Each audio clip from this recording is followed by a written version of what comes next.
Hey everybody. So today we are going to be working on our portfolios, and we're going to start by doing the intro pages to a portfolio. So just to dive into this, I wanted to pull up my portfolio just as a quick example of like what a cover sheet would look like. Now I know for this assignment, you're not making covers, but eventually as your portfolios start to get bigger and longer, something like a cover that could be like a full bleed image or any type of large format drawing that you could almost crop, but it doesn't take too much focus away. It could be like serve as a really nice cover, some sort of label. So if you watched the resume video, which you should have, you'll know that I made like a little logo that I use. And so that plus my email that happens to have my name. If yours doesn't have your name on it, make sure that your name is on it when you make it. But you probably won't get to cover photos for a while. But this is just a really cool model that I did. I actually ended up photoshopping this table to exist out like this. Um, so because the photo actually crops right here. So all of this is like generative fill to make this cover sheet what I wanted to do, right? But as we go through it, it's always nice when you have multiple projects to have a sort of a key or a table of contents. That's the word I'm looking for. Oh my gosh. And I put my resume just on the other side of that because I thought it fit nice. But what we're really going to be focusing on is this idea of a cover spread to introduce a project, right? This is best done with a title, generally the semester at which you did that. Ooh, let's just keep waiting, I guess.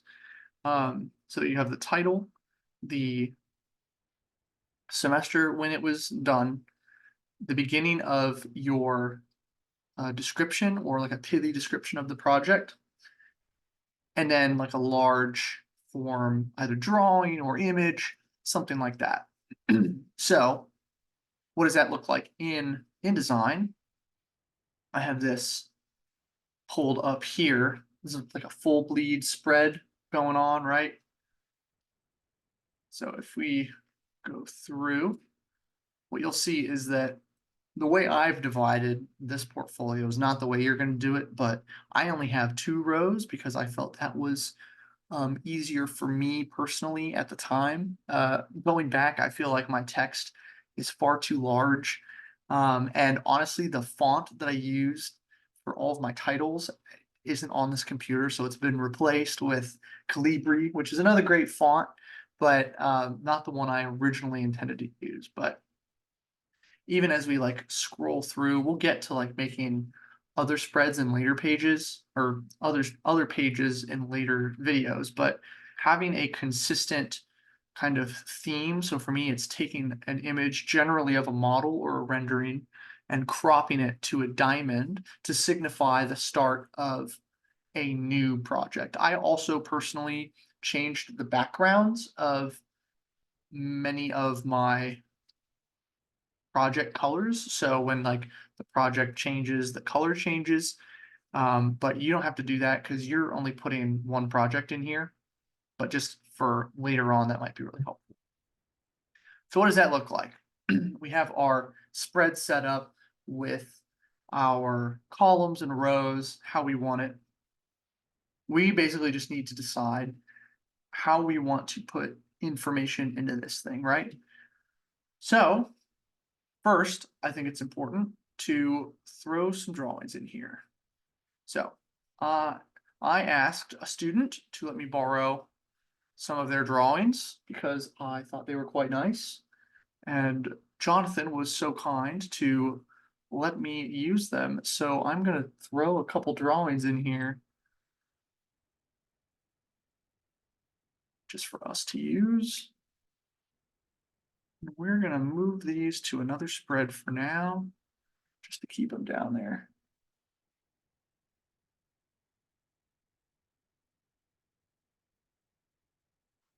But of these PDFs, I think the one that is the coolest for a lot of your guys' projects would be one of your sections. And that is because of the way that um, they're on sloped hills and stuff. But just because one drawing might look a little cooler than the others doesn't necessarily mean that's the drawing that you should put on your introduction spread, right? So I'm actually thinking that the plan might be the best way to start this project. And the reason why is simply the proportion of the drawing, right?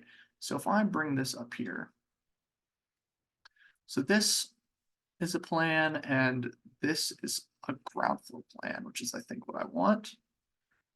So once you kind of get going, sometimes the dragging gets a little insane. I know that this ground floor plan is what I'm interested in. I can take the box that it is in, and I can just drag and snap. Now that's not always the best method. Sometimes you just gotta shrink it down. But when you do that, it's going to crop a lot of your drawing out, right? But just for me, I want to have this whole spread down to the margins that we've made. I want that whole thing to be a plan. And then I'm going to go into fitting, fit content proportionally. And so this is really nice. This is a really great start, right? So as this drawing kind of sits in here, we can come over here and start to determine like a title page. So let's start with a text box. There's a few different ways to do this. There's all sorts of really wonderful spacing options that someone can use, but generally, if you're making a resume, I sometimes recommend that you're using the same fonts, just because if you do link those two things together, then you'll be able to have um, a continuity amongst the drawings, right?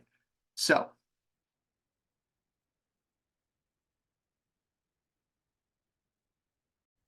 that being said, I'm going to go with the Futura font that I used from my other resume video. Camera's being a little fuzzy. I'm not sure why that is, but my apologies. It is just kind of picking me up funny. But I digress. So let's say we're calling this House on a Hill, right? I don't know what the actual name of this project is. I will be making up content about it, so bear with me. And we're going to bump up this text size, and we're going to use one of the heavier fonts and maybe even making it an oblique font, right? So we could have like, say we have something like this.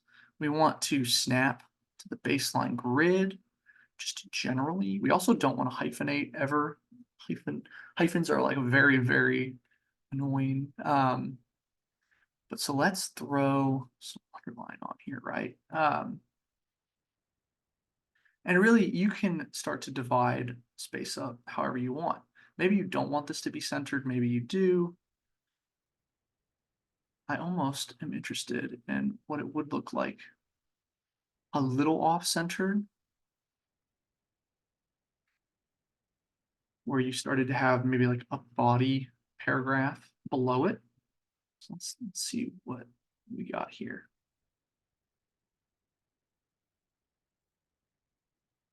So again, I'm gonna go to my recents this time. All right, so for our body text, we generally want something more medium or light. So like the book font is meant for like the casual words that fill up a page. And what we can do is just start to throw in some information. So let's see. I like using all caps for titles and dates and stuff, but when it comes to actual text, as I did over here, you'll see you want to start um, just typing normal text. So this project is a house designed for very eccentric clients. Now you will see I have dynamic spelling on because I suck at spelling. I'm gonna bump up the type. I know there is the common thought is that people don't read portfolios if you have too much content in it. So what you want to do is be very succinct in your descriptions, and when you add captions to your drawings, you want to be very succinct and just call out what you're going to call out. Maybe add a drawing name, something like that. But you want to be just so brief with it, right? So this project is how house designed. But first we want to hyphenate and snap to the baseline grid. So that will automatically space our information. And property on a hill. The curves are derived from the movement of the sun. See, I am making this up because I don't actually know this project, but you call out like kind of like the ideas of your project as well as like the main points, main things you want to hit. Let's see, and the topography represents the change in topography represents the change of the seasons. Sounds artsy enough, right? Um, there's a train of thought that comes with um, when you write like the first paragraph that you do not indent the first paragraph. That is whether or not you indent is up to you. We also just be sure to pick a font family that has like a lot of different um, font styles, right? So like even just making that oblique, house on a hill, kind of bouncing these, and these are within our grid that we're setting up, right? And we are right indenting, so you can see that hard line right here. I want to throw in, you could add like a studio instructor if you wanted to. Let's see, instructor. You don't have to, it's just ideas. Mike Fallenberger, obviously, like I don't have like a studio instructor in mind. So what I could do is I could label like fall 2023. And again, it pops in a new gross font that I don't want. So if you click recents, it'll take you to the top. Oop.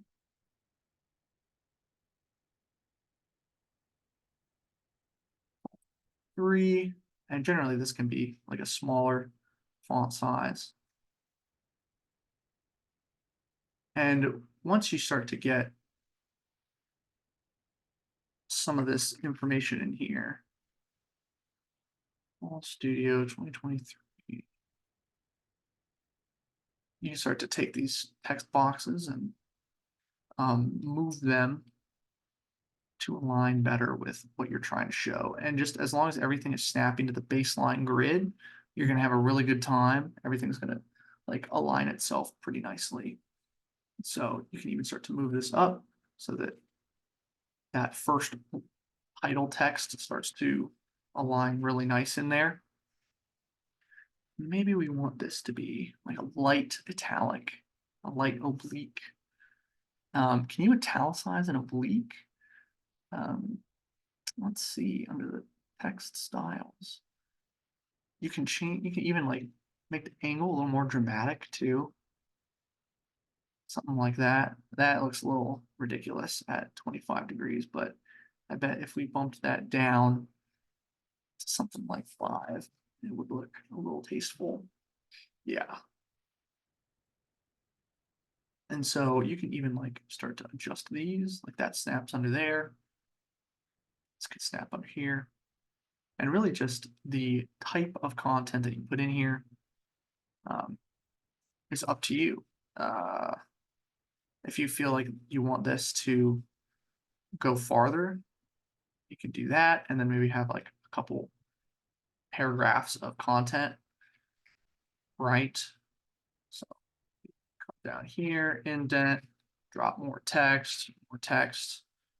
And I'd say this is like a good amount of text for an intro page. Like it does not have to be super insane. If you're dragging text all the way to the bottom, then that's like a little much. But honestly, if you're balancing your text with your drawing, then that's really quite lovely. Um, so it's a judgment call, but use fonts that you feel like are going to best express and match your drawings. And now that comes to a lesson I want to teach real quick about the scales of the drawings. So what's really important is that a lot of your drawings, they have scales on them, right? It's like an eighth of an inch equals a foot scale will be written somewhere on your drawing. When you put that into a portfolio, it becomes meaningless, right? Because like moving that into the digital space where things are scaleless, this is like a PDF that people will zoom in and out of. It means nothing. Like that's meaningless to do that. So what you should do is um try to crop it out, or if you can like save the drawing without it, or crop it out, or you can replace it with a different type of scale called a graphic scale. And that looks something like this. And so this is basically, yeah, perfect. So this is a type of scale that will scale with your drawing. And so it's basically showing graphically the size of a foot, size of 5 feet, 10 feet, 20 feet, etc. And instead of calling out like a 1 foot equals 1/8, having a graphic scale in your drawings, when you shrink and grow these drawings in InDesign, it will still keep the scale. Now that's if you want to keep the scale at all. I honestly don't think you always need to. Sometimes maybe like one drawing with scale just to get an idea of it will help, but it is certainly not a requirement. Having a north arrow on here is great. And what we're going to do is we're going to add a caption to this drawing. So this drawing is kind of nestled real nice and snug in here. So we're going to drop a text box right into our wonderful grid that we've aligned and start typing away. And so perhaps we want to keep a little bit of continuity.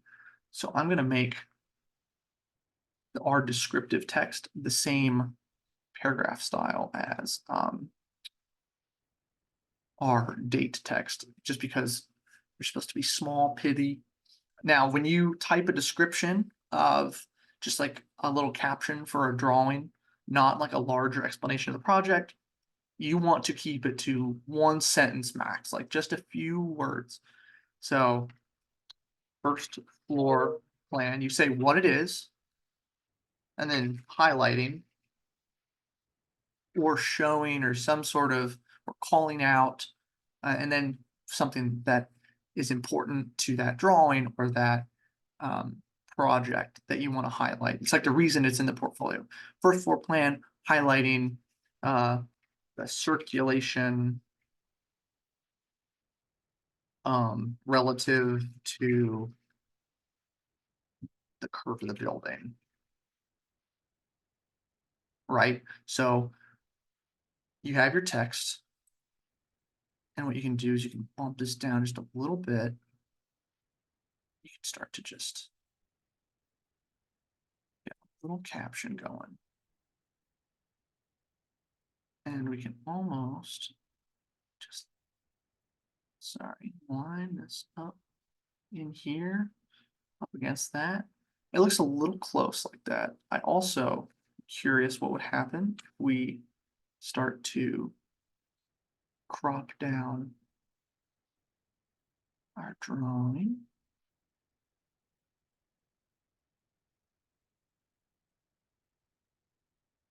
See, so what that does is that kind of moves this north arrow to be not in line with our text, but let's see what that looks like.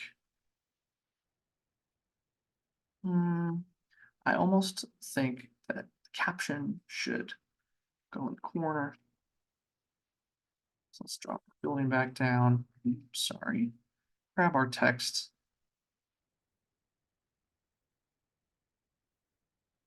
And these should be just super small. I'm tempted even to line up this text box with the drawing. And so that's like the beauty of what these lines are for, these grid lines, is that they they are helpful for aligning the text you're writing to the drawings in your portfolio, right? So even just scooching this over a little more. I think that looks pretty great. So that's kind of the idea of like setting up an intro page. Obviously, use your own fonts and your own style to it. But there's several different ways to go about it. Look up examples that you really like. You're welcome to look at my portfolio. Like I said, I think my body text is a little too large, but it's if you Google Nathan Flieger issue, it'll pop up and you can flip through it for some inspo. Your GAs also have portfolios that you can look up. And yeah, I will see you very soon. Thanks for tuning in.